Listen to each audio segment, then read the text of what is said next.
Bracken Cave in Texas is home to the world's largest bat colony. In spring, as pregnant mothers arrive, a mere 8 to 10 million Mexican free-tailed bats reside in the cave. After they give birth, however, and later when other migratory populations join them, the cave colony swells to more than 20 million bats. The experience of watching the evening bat flight at Bracken Cave has been described as awe-inspiring. It is a chance to admire the bats' athleticism, learn about their social behaviors, and reconsider their importance to ecosystems and human society. Bats are marvels of nature, and when we make room for healthy bat populations, then we find that ecosystems that support them and us are healthier and more robust. Hi, everyone. I am Mike Fitz, the resident naturalist with explore.org. We are the world's largest live nature cam network with about 200 live cameras in many parts of the world. Joining me live right now, though, from Bracken Cave is Fran Hutchins. Fran is the director of the Bracken Cave Preserve with Bat Conservation International. Fran, thanks so much for being here. It looks like you have an absolutely gorgeous evening to enjoy the bat flight. Yeah, Mike, it's good meeting up with you again. And the weather's terrific right now in Texas. We got a little bit of a breeze, and bats are here, and we're just waiting for them to come out.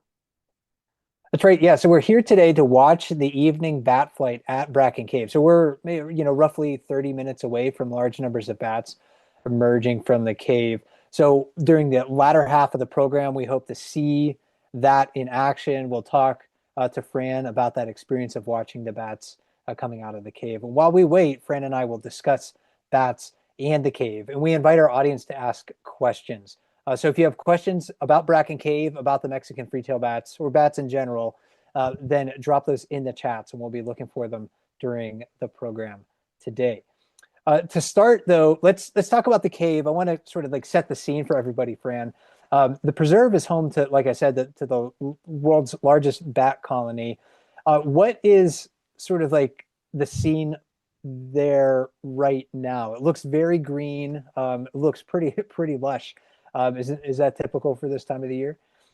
Yes, we got some spring rains over the last couple weeks, so everything's greened up. Our cactus and a lot of our native plants are blooming. So it's that time of the year. The butterflies are here. The grasshoppers, the bats are here. The turkeys it's mating season for our wild turkeys and all of our other birds and animals that we have on the preserve. This is also a habitat for our endangered workers. So they're here as well. They migrate from Central America to breed in the hill country. So we've got everything's nice and green and lush, and that makes it plenty of bugs for the bats and all the other wildlife to eat here at the preserve. And it's hard to imagine how many bats can fit themselves into Bracken Cave. So tell us about the cave. What makes it so inviting to Mexican free-tailed bats? Well, behind me is the entrance to the cave is the bottom of a sinkhole here. It's about 80 feet deep, about 80 feet across. It's a limestone cave, so we're here on the Edwards Limestone Formation, and it's also what people will call a karst topography. This is all part of our recharge zone for the aquifer where San Antonians get their drinking water. So the cave is about 650 feet long, 124 feet wide, and about 117 feet floor to ceiling. So there's two large cavernous rooms where the bats are roosting. The bats are about 500 bats per square foot. So they're covering all the walls and the ceiling of the cave with lots and lots of bats. And can you remember what the estimated size of the bat colony was in 2025? And do you expect the cave will support a similar population this year? Right. So like you said, we have the 8 or so million pregnant females, and they have one baby bat, which is a baby bat's a pup. So they have one baby each. So that's going to bring us up to that 20 million number here in my view. The cave is large enough and to handle that many bats, and the area around the cave, these particular species of bat primarily feeds on a lot of our agricultural crops. So, 60 to 100 miles from here is where all our ag fields are, and that's where the bats will be heading tonight to feed. So they go a long distance to go to get dinner. And historically, what were, like the first white settlers coming into the area, what were their attitudes toward the cave? Did they utilize it at all, if at all? And what about the American Indian nations in the area? The cave, we've known about the cave. The settlers moved into this area in the 1840s. It was found, the story goes that what they thought was smoke in the sky, see what was on fire. And it turns out that trail of smoke in the sky was actually the bats flying across the tops of the trees. Or streams or rivers of bats in the sky. That's how they discovered the cave. The bats have been used in this cave for thousands of years. We talked about the room being about 117 feet floor to ceiling. One of the cool factors, the bats have been used in this cave so long that there's over 100 feet of guano that's accumulated on the floor. When you're standing in the cave, you've got 100 feet of air above you, the ceiling, and you got 100 feet of guano under your feet. And that guano has been important for hundreds of years because it's very high in nitrate. So it was used as a fertilizer and it was also used in gunpowder production. So these large bat caves that we have in the Texas Hill Country, guano was harvested to make gunpowder. And the cave is protected right now as a preserve by Bat Conservation International. Do people? But we had an audience question that just came in wondering about human access to the cave. So Michelle wrote in and was wondering, do people explore the cave? No, there's no access to the cave. We don't allow anyone to go into the cave. Primarily, since it's a maternity roost, we don't want to disturb the bats and interfere with mating and having their babies and raising their young. So we don't want to interfere with that. Besides that, the air in the cave is really bad. If you can imagine with millions of bats feeding and pooping. So the ammonia levels are very high. So we have to wear special research. So you don't want to be in the cave. And on top of that, they're domestic fleshy that live on the floor of the cave. Bats, bat poop, and anything else. And they're with the fleshy. And then the cave itself, how did it become protected by Bat Conservation International? Historically, on the cave, Conservation International did, and they've been protecting it for 100 years plus.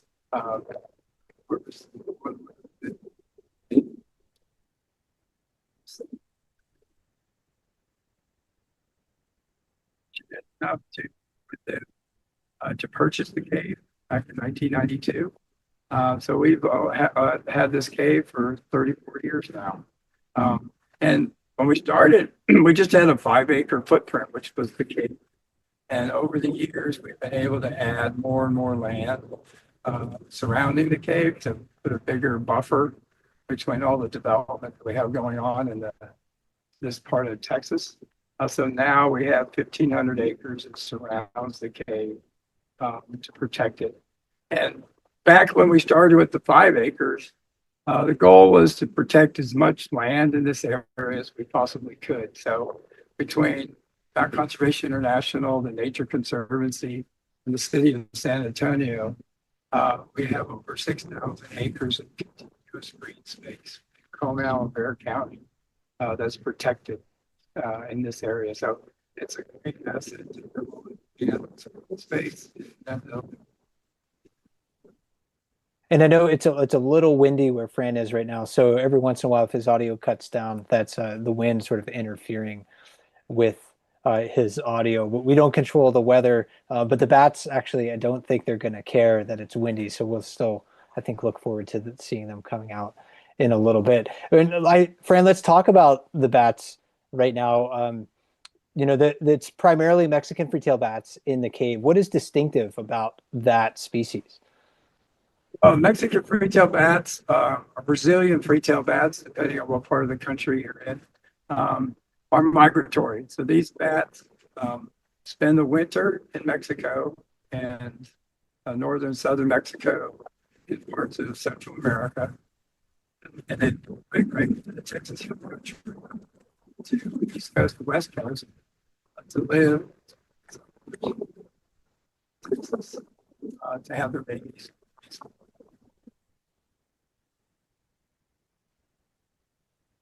And then, every night Mexican free-tailed bats, they undertake an immense feat of endurance and athleticism. So where are they going, and what are they doing? All right. So the Mexican free-tailed bat is our fastest animal. They're about as big as my two thumbs together, but the 10-inch wingspan. They weigh about 15 grams, which is like 2 quarters. Next time you have 50 cents looking at, that's how much one of these bats weigh. They're going to travel 60 plus miles one way to forage for food, and they'll forage for food up to 10,000 feet altitude. So they're heading out to these large insect swarms to feed on those large pest insects that are laying their eggs with crops. We got a lot of cotton, sorghum, corn in the area. And that's what these bats like to eat, those moths that lay their eggs on these crops. So that's why they're so important. In fact, this colony tonight is going to eat over 150 tons of bugs just tonight. And that's every night, the whole time they're here. Well, that's incredible. And we had an audience question that's sort of related to what you were mentioning, that they're the fastest animal there. Izzy Smiles wrote in and was wondering, what about Mexican free-tailed bats allows them to fly so fast? But they have a very narrow wing. They got about a 10-inch wingspan, but their wings are very narrow. That gives them that ability to fly so fast. So whereas a lot of our other insect-eating bats that we have in the area have a little shorter, boxier wings that makes them more maneuverable closer to the ground. But the Mexican free-tailed bats with that narrow wingspan allows them to pick up speed, and they've been clocked at close to 98 to 100 miles an hour in power flight. Wow, I didn't realize that they were that quick. So props to them. I mean, it does go back to uh, their athleticism. One of the things that I admire about many species of wild animals, and especially bats, is their athleticism, their agility, their strength, their endurance. And it seems like every night the Mexican free-tailed bats of Bracken Cave are demonstrating those things. Yeah, I mean, they're catching the insects in the air, in flight, in the dark. So their echolocation allows them to hone in on those insects. They'll catch it with their mouth. They'll catch it with their wing. They feel like they can spot the bug into their chest, fit up into their mouth with their tail. So they're on the order of Chiroptera, which means hand wing. So their wing looks just like your hand, finger bones, and they have a thumb claw up on top. So they're very maneuverable in the air. And they're highly social bats too. Mothers and pups are bonded; they recognize each other. But I wonder how unrelated bats interact and socialize. What have biologists discovered about that aspect of their lives? I mean, not every bat in a cave, obviously, is related to one another. Right. So the colony that we have here is actually made up of a lot of smaller colonies of bats that have migrated as those family units, so to speak. So you may have 100,000 or 50,000 or 20,000 in your family unit living somewhere in Mexico. It could be a bridge, a cave, abandoned mine.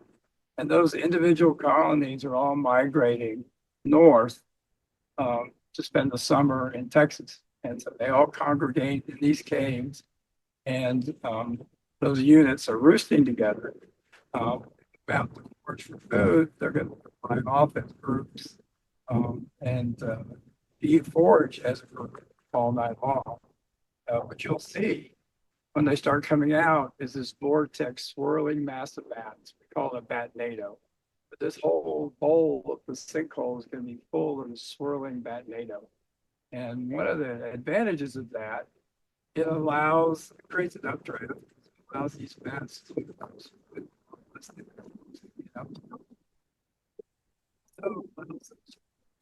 to get together after they drop off the ceiling, swirl around, gather up, and then when they leave the cave, they're foraging as a group. And then we had it's a maternal colony for much of the year, and we did have a question about that. Willy Nilly was wondering, do bats give birth each year, and how many babies do they have? Well, they start reproducing when they're about 2 years old. They have one baby each year, baby bats and pup. Most of the mating goes on in Mexico before they migrate. We do have some these days, some males here as well, so there is mating going on this time of the year.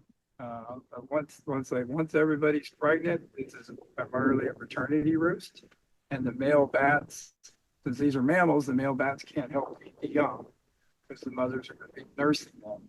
So the male bats form these smaller bachelor colonies and bridges and other smaller cave roosts and whatnot throughout the hill country. And then what's life like for a bat pup in the cave? It seems like they have to be, quite patient for a while as their mothers are off foraging and then coming back. But they're not. They have to wait before they're able to follow mom out of the cave. Is that correct, or is there a period of time where mother's actually taking their pup on a flight?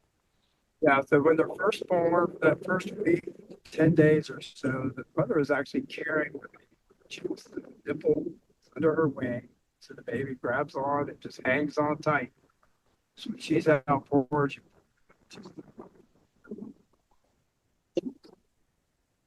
For about 10 days or so, the babies grow very fast. So within 10 days, 2 weeks, the babies are too big, way too much. They're too heavy to carry. So they put them in these nursery sections. They're still hairless at that point. So you get these pink ceilings in the cave where just all baby bats. And it's really cool that the mothers only nurse their baby. So she has to find her baby amongst all those other millions of baby bats. So they go back to where they were the last time she fed her baby. And she'll call out to her baby. The baby will call back. And she'll literally land on the mass of bats and sniff around until she finds her baby to nurse it. And somebody was wondering about the social structure of the bat colony. We've talked a little bit about mothers and pups, but Izzy Smiles also wrote in. Can you tell us about their social structure? Do they communicate through vocalizations? And I'm also wondering, Fran, if there's other ways that they might be communicating with each other, or is it primarily through their vocalizations? Primarily, I mean, they're roosting right on top of each other. Like I said, 500 bats about per square foot. They're grooming themselves. It's very clean. They're never all asleep in the cave. There's always a cluster group of bats that's awake and stretching, vocalizing. They have vocalizations, these chirps and clicks that you can actually hear. That they communicating with each other. It's the echolocating when they're hunting and navigating that we can't hear. But the chirps and clicks that they use to communicate with each other, we can actually hear that. And then any space containing millions of animals is going to develop its own ecology. So what other wildlife is attracted to the cave besides bats, or because of the bats, especially during the nightly bat flight? Yeah, I mean, as we speak, we have Swainson's hawks overhead, and over in the top of the trees right here, we've got some Swainson's and red-tailed hawks. So they're all queuing up for the bat flight. Down near the entrance to the cave, We will have our large snakes will come in, so our rat snakes, our western coach whip, and even our western diamondback rattlesnakes. They're big enough to catch bats for dinner as well. And then once it gets dark, we'll start seeing some raccoons, ringtails, possums, skunks, gray fox, coyotes actually will come into the entrance of the cave, near the mouth of the cave, to catch bats for dinner as well. So there's this whole food chain going on. You got the bats eating the bugs, and there's hawks and other animals eating the bats. And even inside the cave, you've got the flesh-eating beetles and other invertebrates that live in the cave and that environment, and they're eating the dead bats and they're eating the bat poop and that. So there's all this little dynamic ecosystem going on inside and outside the cave. And that to me is one of the most fascinating aspects of this phenomenon. It sounds like it's just the bats are just a magnet for other wildlife, and if you have the ability to catch it in your body can digest a bat, Fran, it sounds like you're going to try to take advantage of this opportunity. Right, and when you come visit and to one of our tours and you're sitting here, you'll see all these other predators here coming in to catch the bats as well. They're just queuing up as we speak. And as we're waiting for the bats to come out, I want to remind our audience, that we're going to talk about the bat flight as Fran experiences it in just a few minutes as the bats come out of the cave. I did want to talk a little bit, Fran, about the overall state of bats, like in North America, maybe worldwide as well, because I know that scientists continue to describe new bat species.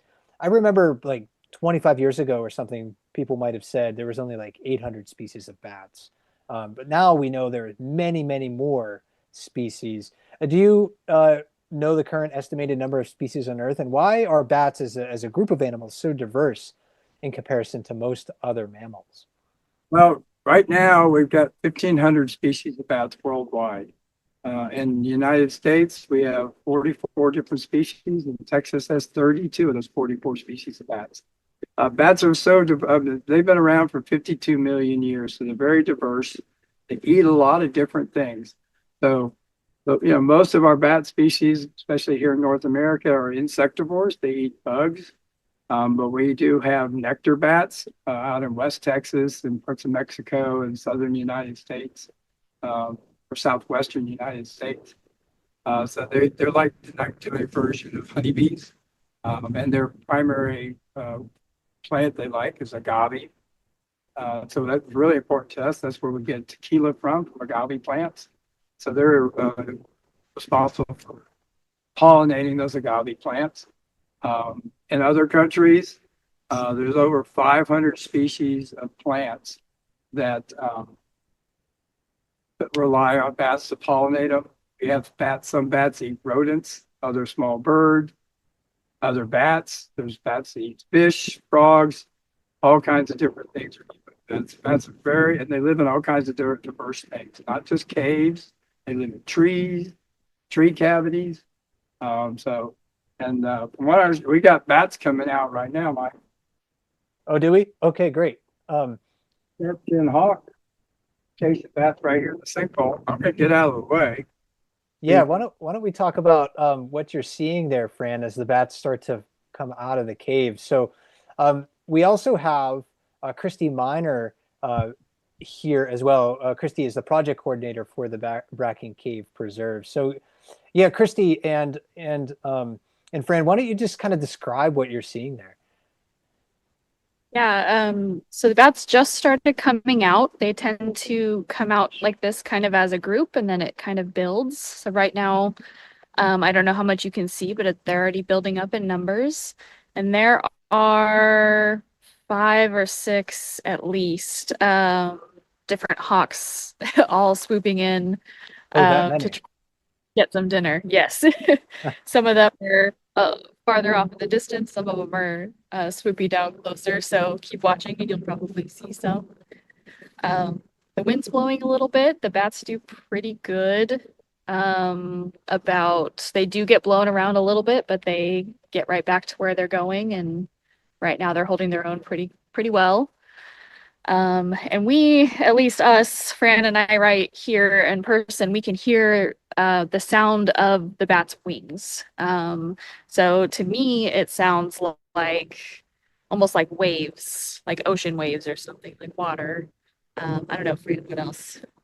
Some people describe it as like rain, hot tip.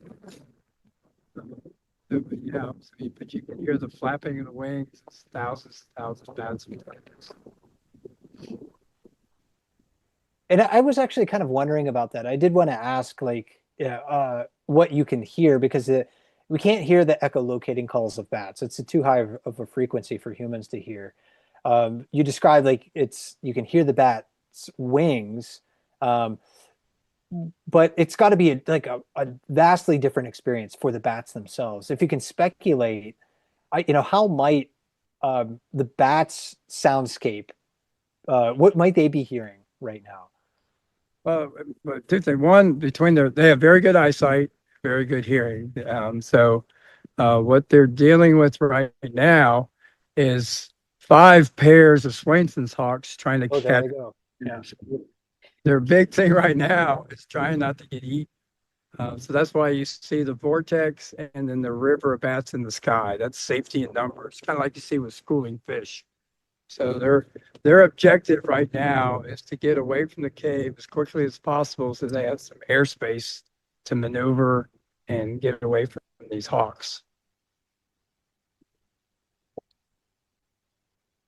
And we're really getting a great view of that on our live webcam right now. And after our program's over, I want to invite our audience to continue to watch the webcam. Just go to explode.org/bats to check it out.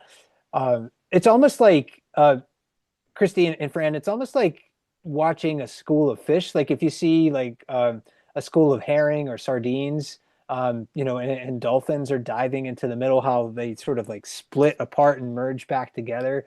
This is what that reminds me of, watching the hawks sort of dive bomb into the bat flight this evening. Right, yeah, because they're the bats basically that swarm of bats, that river of bats, the safest place is in the middle. So that's where everybody wants to be, but there's no room for everybody in there. So it's constantly undulating and moving as the wind blows them around and as they move away from the hawks, as the hawks come in at them. So it's this complete this undulation in the sky of this river of bats as they move away from the cave. Another thing that I find really interesting is if y'all tune in like July, the baby bats will be flying, and you'll notice it's not really like it is now. They're a lot more scattered. You can tell that they're kind of still learning what to do, and it does seem like they kind of are more spread out and they do get picked off a little bit more, but it is really interesting. We can always kind of tell when the pups are learning to fly, how uh, kind of disorganized they are compared to nights like this, which is how it usually is. We'll actually even start seeing albino bats once we get into the late June, July, because it doesn't get dark till around 9 to 9:30. So we've got a couple hours. Because this emergence that we're watching right now is going to take about 3.5 hours for the bats to get out of the cave. So when we're in late June, July, it doesn't get dark till after 9. So we got a lot of time to watch. So we'll start seeing albino bats in the vortex as they're swirling around. You'll start seeing a lot more predators. And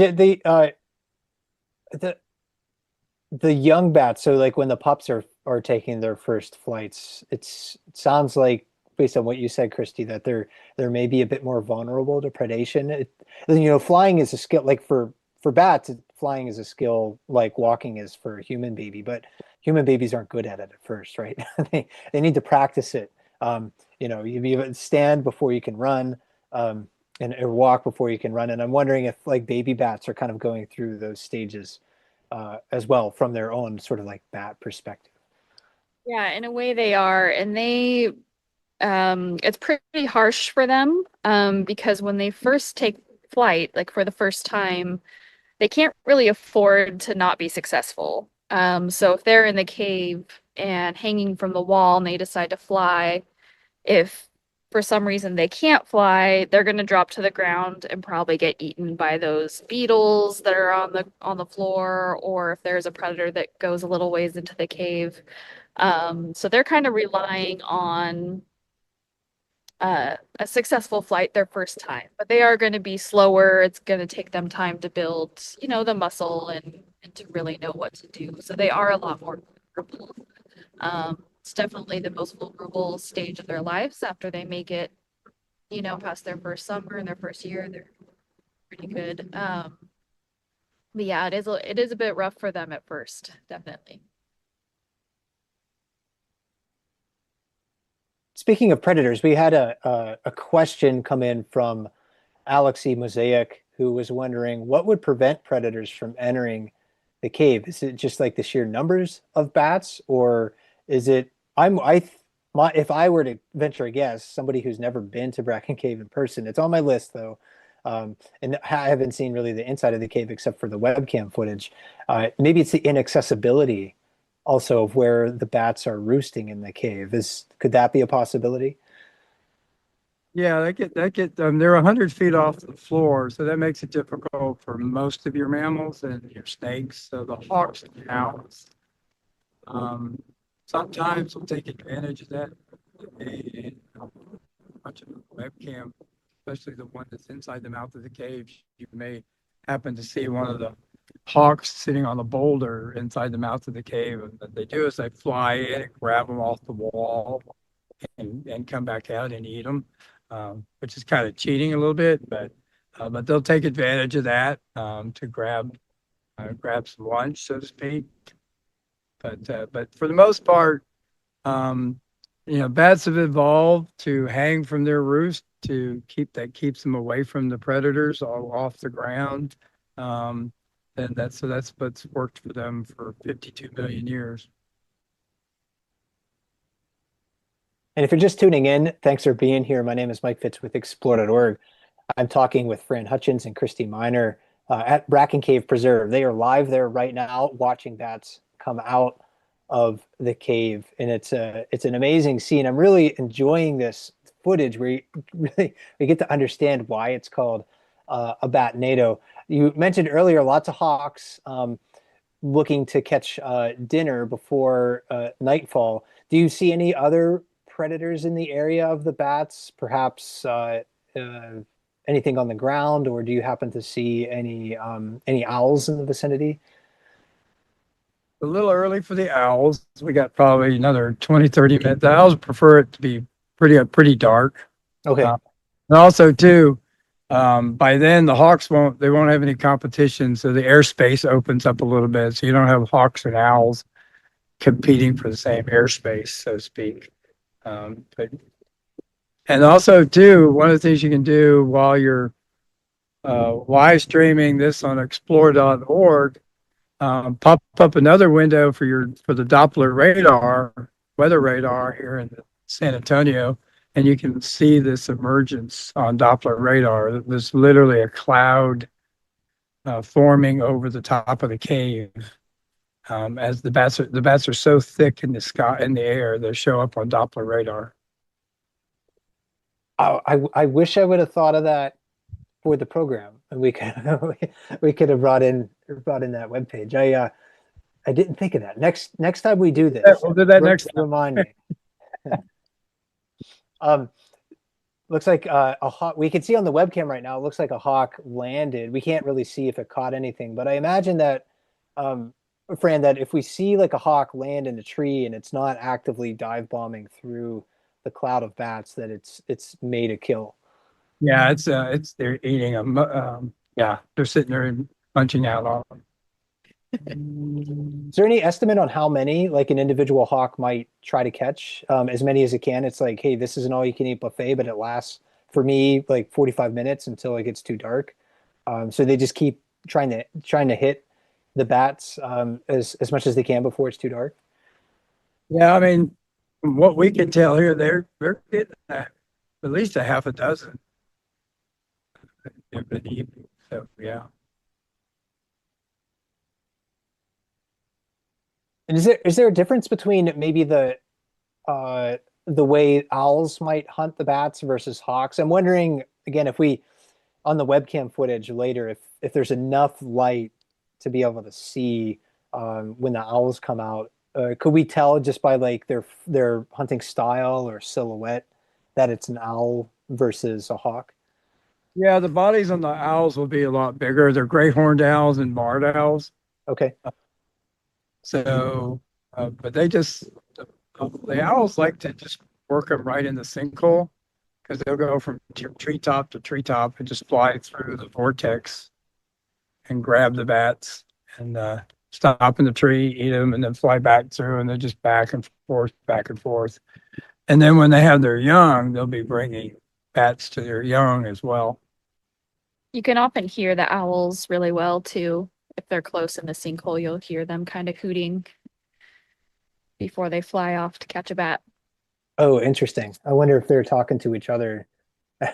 This is my territory, and maybe you need to stay away. Or if it could be, some species have like contact calls where they're talking to their mate or their partner.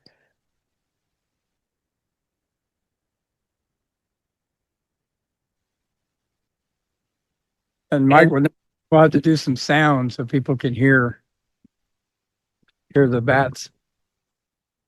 Yeah, yeah, I think that's something that can you describe once again what it sounds like from your perspective?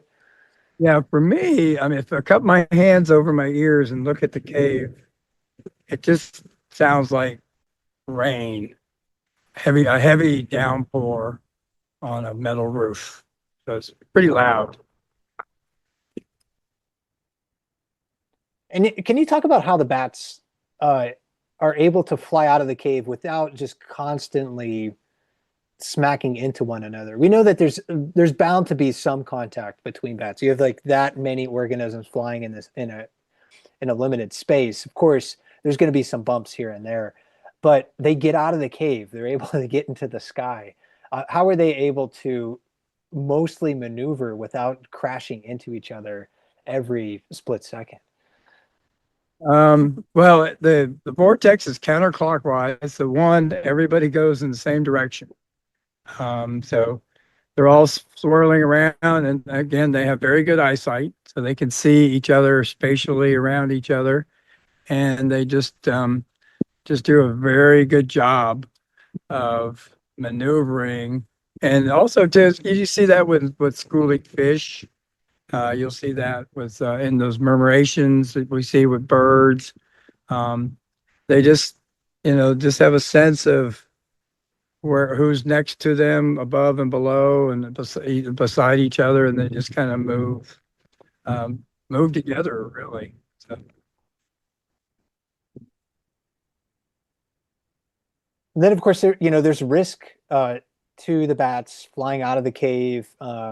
They could get injured. Accidents happen sometimes, or they could get picked off by a hawk or an owl. We had a question because we talked about earlier how this is largely a maternal colony, and after the bats give birth, somebody was wondering what happens to the baby bats if mom gets killed. Will another bat adopt them? No, so if we lose the mother bat, we're going to lose the baby bat too. They don't adopt each other. We just saw an albino bat fly out. I don't know if it picked up on the cameras or not. I didn't see it, but I'm not as sharp-eyed as some of our webcam viewers. If it was visible on the webcam, somebody somewhere saw it. So I'm always amazed by what our webcam audience captures with their ability to pay attention collectively. And you said this goes on for another couple hours. It seems endless. Like it doesn't slow down. I mean, this is really amazing. Yeah, for the most part, this just keeps on going. We do have some time when the babies start flying for the first time and the mothers are having the babies. Sometimes we get a stop and start. We don't know why they do that, but they might come out for 20, 30 minutes, stop for 10 or 15 minutes, and just do it all over again until everybody gets a chance to come out.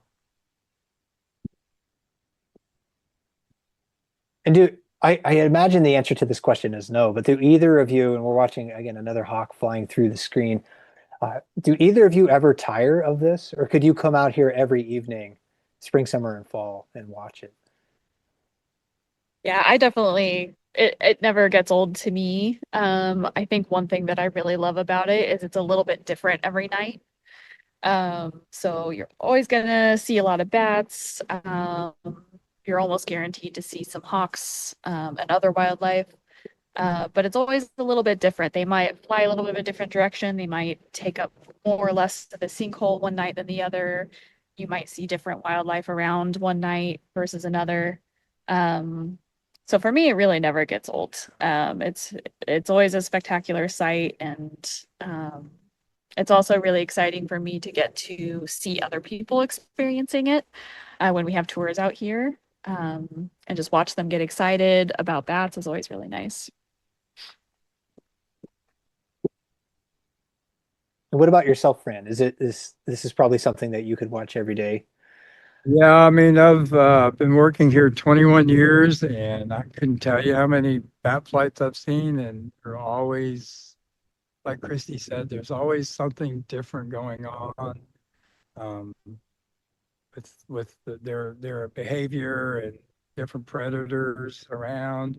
And also, the biggest thing is when we have our guests out here, um, especially for the first time, and they just it's one of the few times a lot of people will put their phones down and just watch and listen to what's going on.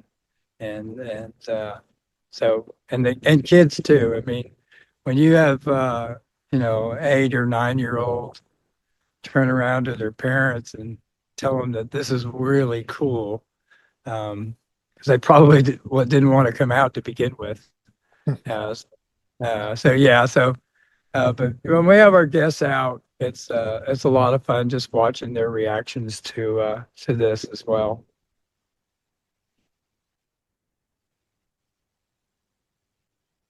Yeah, it's just a beautiful scene that we're continuing to watch, and we're going to be here for probably another 15 minutes or so. So if you have questions for Fran and Christy at the Bracken Cave Preserve, we still have some time to get those comments in. So drop them in the chats. We'll be looking for them and try to answer a few more as we can head towards the conclusion of our program. And if you want to continue watching the bats after we're done, exploratory/bats is the place to be for that. We should probably touch, I think, a little bit more on the ecological importance of these bats. When you have millions and millions of bats flying out of the cave, it's going to have an effect on the ecology of the area. One of the earlier questions we got from our audience, and Fran, I know you touched on this at the beginning of our program, but Willy Nilly was wondering, how do the large numbers of bats benefit the area's ecosystem? Well, just in the United States, the insect-eating bats that we have in the U.S. are worth about $25 billion a year as pest control. So between the insects that they're eating that prevents crop damage and reduces the amount of pesticides that are being sprayed on our crops. So they're worth, just like I said, in the United States, $25 billion a year. Here in Texas, our cotton growers in this area, they're worth $1 million a season in crop pests that are eaten and pesticides that aren't sprayed on crops. So it's good for our aquifer. It's, good for everybody. And like I said, this colony tonight is going to eat 150 tons of bugs. That's a lot of bugs. Yeah, that's just an amazing stat, because you have to consider how many bugs that is. I mean, a single moth doesn't weigh anything. About 150 tons of moths, that's a lot of moths and other insects. Yeah, each bat is eating their body weight bug, so 15 grams, at least their body weight, sometimes more, because if these are nursed, they're pregnant females, and they're going to be nursing, so they got to eat a lot of food so they can generate a lot of milk for their young. So that's very beneficial to our local farmers. because of the pest control. And also too, our wine industry, some of the bugs that they eat, leafhopper, stink bugs, they damage wine crops, grapevines, even our pecan orchards, the pecan canker moth, lays its eggs in our pecans in the area. So we actually, even some of our pecan farmers are putting up bat houses in their orchards to make sure they have bats close by to eat the crop pests. So very important to the area farmers. If we had a couple of questions about white nose syndrome, and before I read off the questions, just to I'll just kind of introduce what that is if people aren't familiar with it. So it's really like a devastating disease for colonial bat species in North America. It's a fungal disease. I've read it likely originated in Europe, but it was first detected in New York State in 2007, and it's spread across most of the United States since then. And it's killed hundreds of millions of bats, especially among those species that hibernate. So the questions related to white nose syndrome for Christy and Fran. Steve McCandless was wondering, I've heard very sad news about fungal disease called white nose syndrome. Has this reached the cave? And then React to this question asks, are these bats in danger from white nose syndrome? Yeah, so unfortunately, the fungus itself has reached this cave. So we have detected it in the cave. However, our bats are not affected by the disease. So that's the good news, and that's because they're a migratory species. So the way the fungus works is it grows in colder environments and damp environments.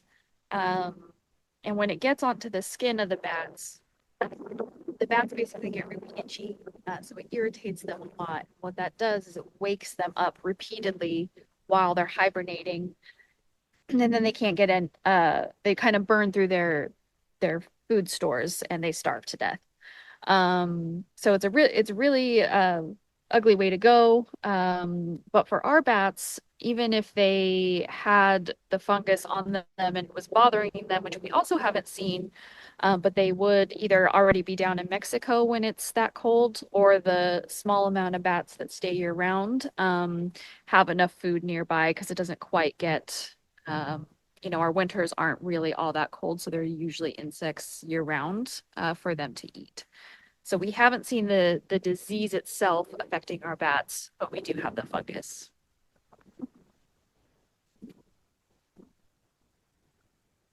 Okay, so yeah, that's good news, bad news for bats in the colony. I know I remember growing up, I grew up in Pennsylvania and being able to see bats every night outside our house.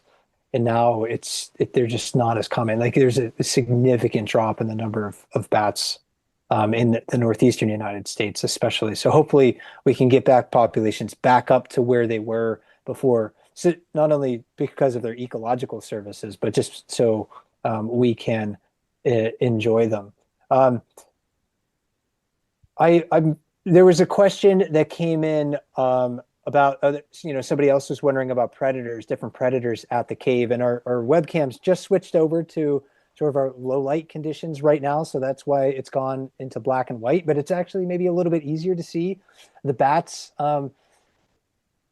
coming out under this camera setting. So still really pretty fascinating to watch. But Willis was wondering, does Fran ever find peregrines in that area? Peregrine falcons, that is.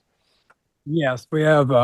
So our most common hawks that we have is our Swainsons, red tails. Red tails are here year round.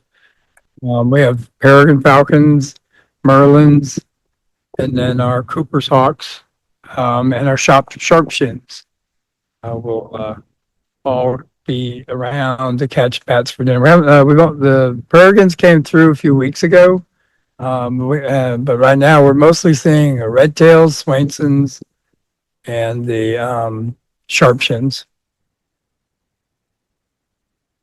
And Fran, you also mentioned that the cave is limestone. It's a limestone cave here, and bats will use limestone caves. But Flower Bear was wondering, are most bat caves limestone? Can you talk about bats that utilize, caves or cavities for roosting? What type of habitat are they really looking for? Because it's not necessarily, as I understand it, the rocks, but what the rocks can provide. Right. Yeah. So, and for Texas, these are going to be limestone caves. And if you look at the geology of North America, from Texas all the way up to the North New England area, the bat roosts in caves are primarily limestone. You get a few sand caves. There are some salt dome type salt mines and salt caves in the Midwest. And then when we start getting west of the Rockies, you have a lot of mines that bats take advantage of, basically artificial caves. And then they also still roost in not just the caves, but also in smaller cavities, and these like scree slopes that you see. You could have thousands of bats in those bouldery, rocky scree slopes. Radius and the cliff faces, 10 bats here, 20 bats there. So those are your primary with your cave roosting bats, but majority of our bats are roosting in trees. So they're either roosting in tree cavities or old snags where the bark's pulling away and they're in between the layers of bark, or they're just hanging from the branches. They look like dead leaves up there, or they'll be on the trunk of the tree. So palm trees are a big one in the south Gulf Coast. The layers of palm fronds. I think evening bats, Mexican free-tail bats, yellow bats will roost between those layers of palm fronds. So yeah, bats, and then our Texas bats have adapted to our bridges and the style of bridges that we build here in Texas, and then and other parts of the U.S. as well. And they're roosting in our bridges as well. Well, if you have big old trees on your property, that's all the reason more to protect and keep those trees, even if they don't happen to be thriving like they would have if they were perhaps a younger tree. Earlier in the program too, we talked about bat pups, and Fran, you mentioned that mom will carry the pup basically for the first 10 days of life when she's out on her evening foraging flights. And Rosemary was wondering, for the 10 days or so that the pup is on the mom, how do the moms feed themselves? So the mom is still out there hunting, correct, when she is carrying her pup? Right, yeah. So she's out there catching and eating the bugs and producing milk for her baby. Yep. And we have just a few minutes left in our program, and I had some questions that I've kind of been saving towards the end of the program for the both of you. Insect populations in many areas of the world are in decline, and across many different orders of insects too. So it's just not you can say, oh yeah, well there's fewer flies or there's fewer moths. It's like across the board, many places, insects everywhere are declining. And I'm wondering if that's a concern for the bats at Bracken Cave. Yeah, I mean, development, worldwide, the biggest threat to bats is loss of habitat. So that's anything from agricultural areas going away to jungles and tropical forests and whatnot that are being logged, or monocultures in some areas. So any of those things that are impacting the diversity of habitat in an area is going to impact the bats and also impact all the other wildlife in the area. I mean, basically, if there's habitat, food, shelter, water that bats need, all the other animals in that area are benefiting from that same habitat. So when we're protecting bats in an area, whether it's caves or wherever we're at, all the other wildlife in that area are benefiting, and even the people in those areas, because these, the guano is used as a fertilizer even today in some areas. So that's an important resource in a lot of communities in a lot of countries. Yeah, one thing too that we notice here at Bracken is we tend to notice that the drier it is, the earlier the bats come out, more or less. And we think that's because they have to go farther to find food.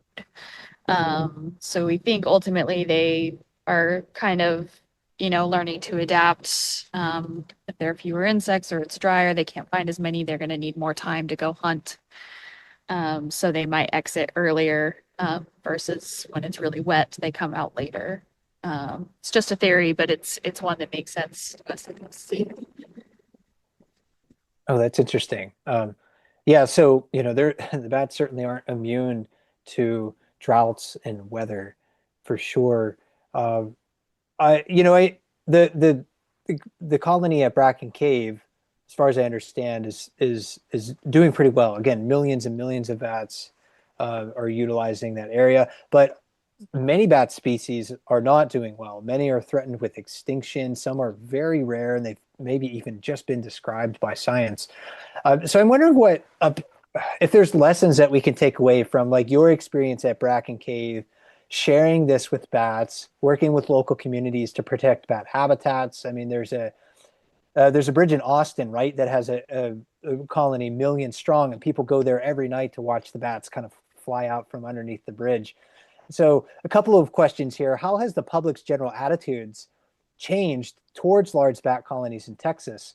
And if it was for the better, how can we use those lessons and ideas to protect bats and bat habitats elsewhere? Well, yeah, I mean, bats, as far as Texas, it's our state flying mammal. It's a form of ecotourism. I mean, the Austin alone, the bat flights there are worth probably $14+ million a year in tax revenue for people that come to visit from all over the world. And the conservation work that we're doing here at Bracken Cave Preserve, those lessons we're sharing with other landowners, and with other caves and bat roosts to show them that you could protect that space that the bats are roosting in, that their caves. And, it can be ecotourism. You can still take advantage of the resource with, say, the guano that's in there as a fertilizer. So there are ways of people to live with bats, protect their habitat, and everybody benefits from it. They can create, like I said, ecotourism in some areas, fertilizer in some areas. It's just so we're able to show people how you can do that, how you can educate people about the benefits of bats, and make a buck at it at the same time, with all of the different resources that we can share with other people, landowners. Yeah, I'll add to that. Just even things like this live stream, you know, a lot of people come out to Bracken in the summer, but we obviously can't reach everyone. And so having a resource like these cameras, people can still see them. And if they see them, maybe they'll learn to appreciate them. And they'll see, hey, these are actually pretty cool. They're flying out, they're not hurting anyone, you know? And so I think it's really important to just, people don't see bats. And so a lot of people don't think about them. They don't care about them. So if we can kind of start bringing the bats to light, and people will be more educated about them and understand why they're important. And one final question. This one comes from our audience. Again, Izzy wrote in one more time and is wondering, what can we do to help support bat conservation? So I think this is kind of directly in line with what we were just talking about. Well, I guess you can become a member of BCI and support what the work that we do. Share with everybody that you know, the resource like explore.org, and the positive information that you have about bats in your encounter. So the more we learn about things, animals in general, the more we're going to appreciate them and the more we're going to want to protect them and take care of them. So a lot of it is just educating yourself about how beneficial bats are to us, not just here at Bracken, but all over the world, and sharing that with everybody that you know. I think that's a great point to end our conversation on. Share this scene with people that you know, share the wonders of bats with everybody around the world, and support organizations who are working directly towards the conservation of bats. Protect their habitat as well in your neighborhood, in your yard if you can. Uh, my guests today have been Fran Hutchins. Fran is the director of the Bracken Cave Preserve with Bat Conservation International. Fran, thanks for being here. Thanks, Mike. And we were also joined by Christy Miner, the project coordinator for the Bracken Cave Preserve. Christy, great to speak with you. Well, thank you. If you want to watch the bats continue to stream out of the cave, go to explore.org/bats right now. We have other bat cams there too. So it's just not Bracken Cave that you can watch, but bats in other locations with different organizations dedicated to their conservation. And of course, if you want to learn more about the work of Bat Conservation International, go to batcon.org. This colony right here at Bracken Cave, the world's largest mammalian colony, could have been destroyed easily through carelessness or ignorance. Its inhabitants and the wonder they inspire are protected because of the foresight of people who worked for that, and through the efforts of people like Fran and Christy, who are committed to a future where we share Earth with bats. So as Earth Day approaches next week, let's learn from their example and redouble our efforts so that future generations can marvel at the wonders of bats in all their diversity. My name is Mike Fitz with explore.org. Thanks for joining us today. And until we talk to you again, enjoy the bats.